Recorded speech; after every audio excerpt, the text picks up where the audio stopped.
আসসালামু আলাইকুম রহমতুল্লাহ বরকাত।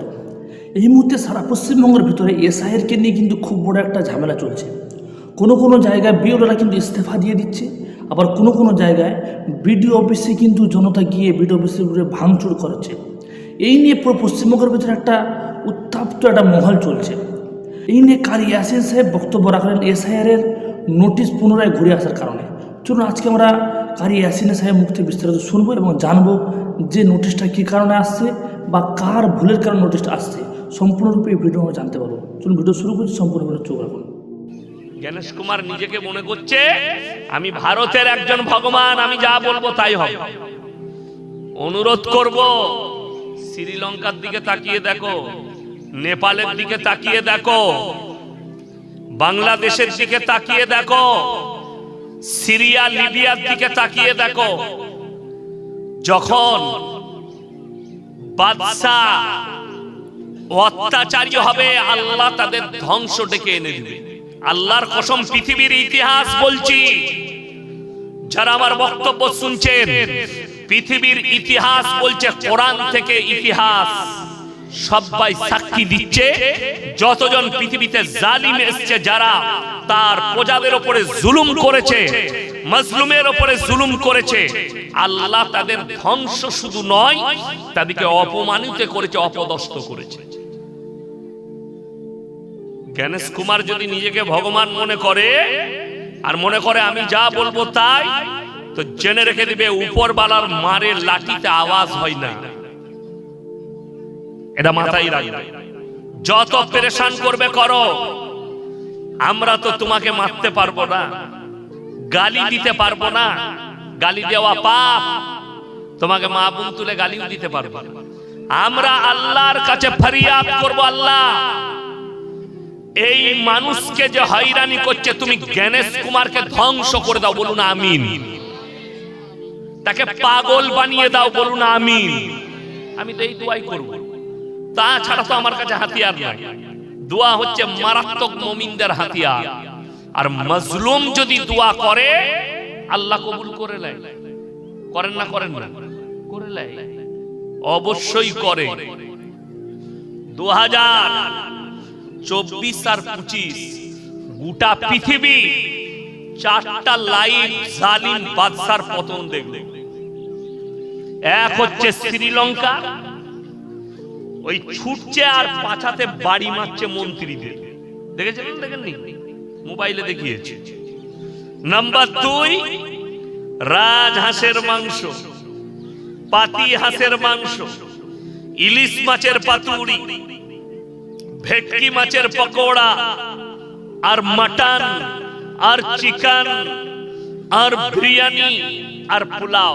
ম্যাডাম গোসল করছেন, ডাইনিং টেবিলে রেডি, গোসল করে খালি শাড়িটা পরা হয়েছে।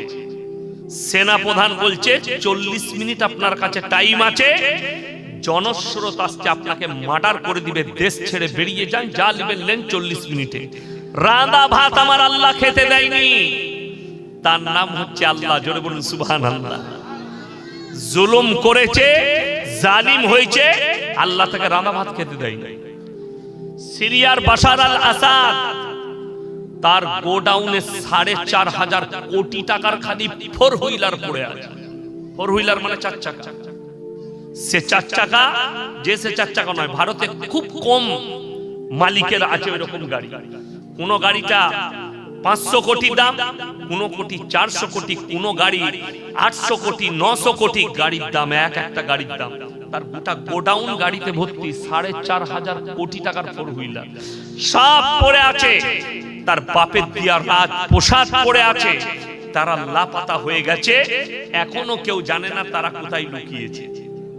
দেশ ছাড়া করে দিয়েছে দেশের মানুষ, এই মাজলুমরা।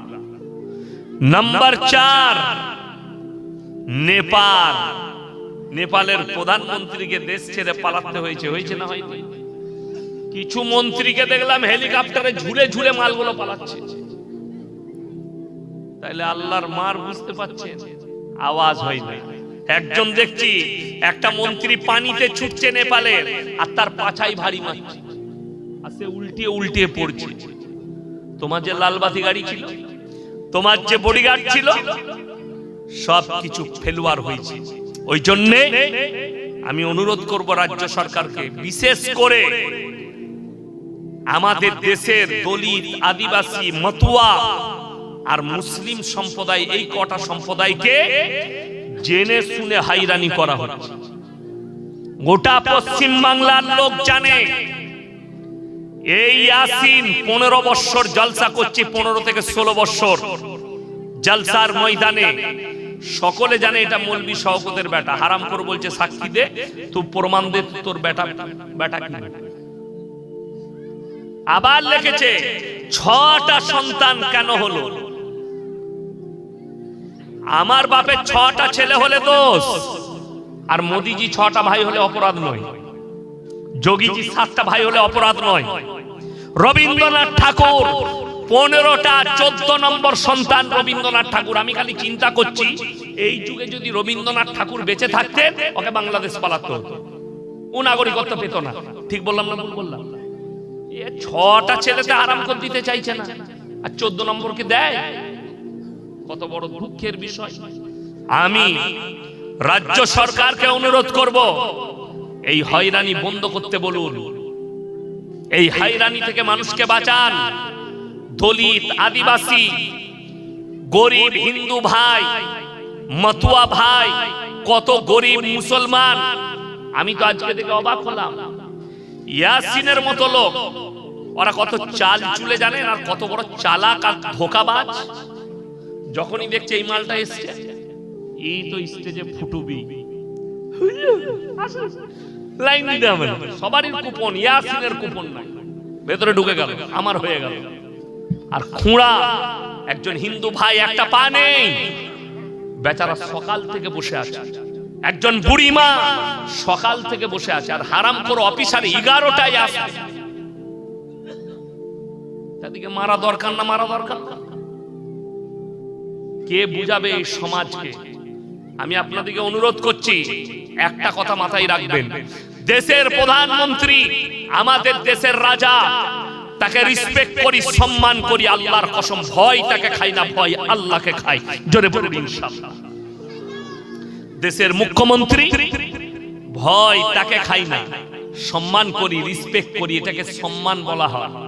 ভয় একমাত্র আল্লাহকে খাওয়া যায়। বাপ আর মাকে ভয় খাওয়া যায় না, সম্মান করতে হয়, রেসপেক্ট করতে হয়। বড়কে সম্মান করতে হয়, রেসপেক্ট করতে হয়। ভয় তো একমাত্র আল্লাহকে খেতে হবে, তাছাড়া কেউ কি খাওয়া যাবে না। আল্লাহকে ছাড়া কেউ কি ভয় খাবো না। জোরে বলুন ইনশাআল্লাহ।